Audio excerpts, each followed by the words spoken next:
Welcome back, everyone, for another deep dive. Today, we are going over the phrasal verb, go over. Go over. Yeah. Pretty simple, right?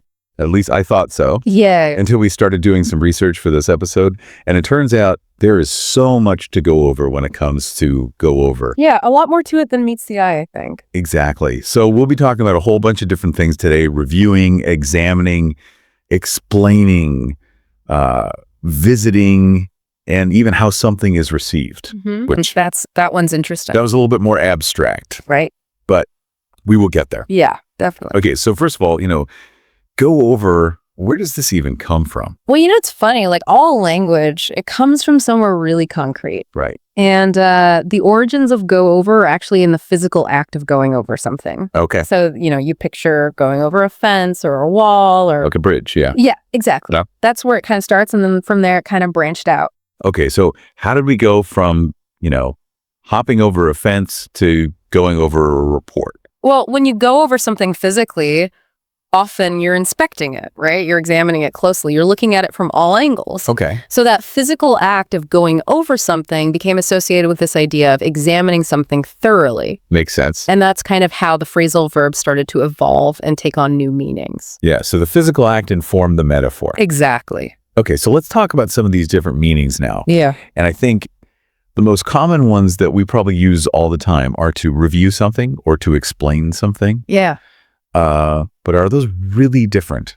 They are slightly different. If you're going over a report, you're probably doing it with a more critical eye. You're analyzing the information. Maybe you're looking for errors or inconsistencies. Okay, yeah. Whereas going over instructions, you're probably trying to understand a process or clarify steps. Right. So, if you're putting together some furniture, you might go over the instructions to make sure you understand each step before you actually start. Yeah, actually visualize what the final product is supposed to look like. Exactly. All right, so the purpose of going over something shapes the nuance. I think so, yeah. Okay, cool.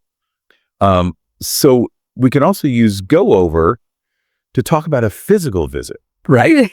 Oh, absolutely. Like, I'm going to go over to my friend's house. Yeah, just pop over. Yeah, it has a very casual feel to it. Yeah, it's less formal than saying, I'm going to visit. Right. It kind of implies a sense of familiarity and closeness. Yeah, and it kind of makes me think about close-knit neighborhoods where people just kind of pop in unannounced. Yeah, exactly. Or just, drop by for a chat. Yeah, and what's interesting is that physical act of going over to someone's house actually connects to another meaning of go over, which is how something is received. Yeah, how about that? So how did go over become a way to describe how a joke or an idea is received? I think it's because when you go over to someone's house, you're presenting yourself to them.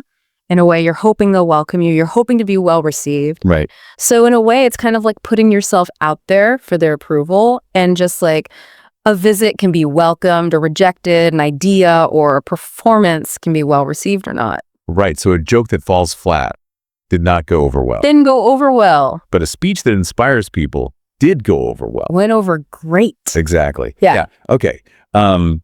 So we talked about the literal meaning of go over very briefly before, crossing a bridge or something. Mm-hmm. It seems pretty straightforward, but is there more to it? Even in its literal sense, go over speaks to this idea of overcoming obstacles. Okay. So whether it's a physical barrier like a mountain or a river, or a symbolic barrier like a challenge or a problem, going over implies this movement and progress. Okay. Yeah, that's a good point. Yeah. Okay, so we have two more meanings of go over to cover. Okay. Inspect and repeat. And it seems like those two kind of have this idea of carefulness in common. Yeah, I think so.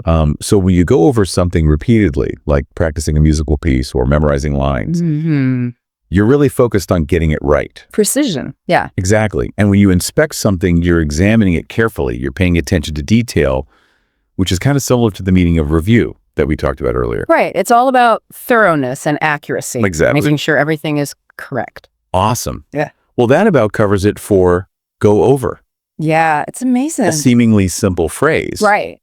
But there's much depth. So much depth. So many different ways that we use it. Yeah. We went from physical journeys to metaphors. To anxieties about how our jokes are received. Absolutely. So I guess I would just challenge everyone listening, now that you're more aware of all the different ways that we use go over, to just pay attention in your own conversations. And I bet you'll be surprised how often it comes up. Yeah, you'll probably notice it everywhere. Yeah. and how many different things it can actually convey. Yeah, you'll start to hear the nuances in different situations. Exactly. Well, thanks for joining me on this deep dive, and we will see you next time. See you then.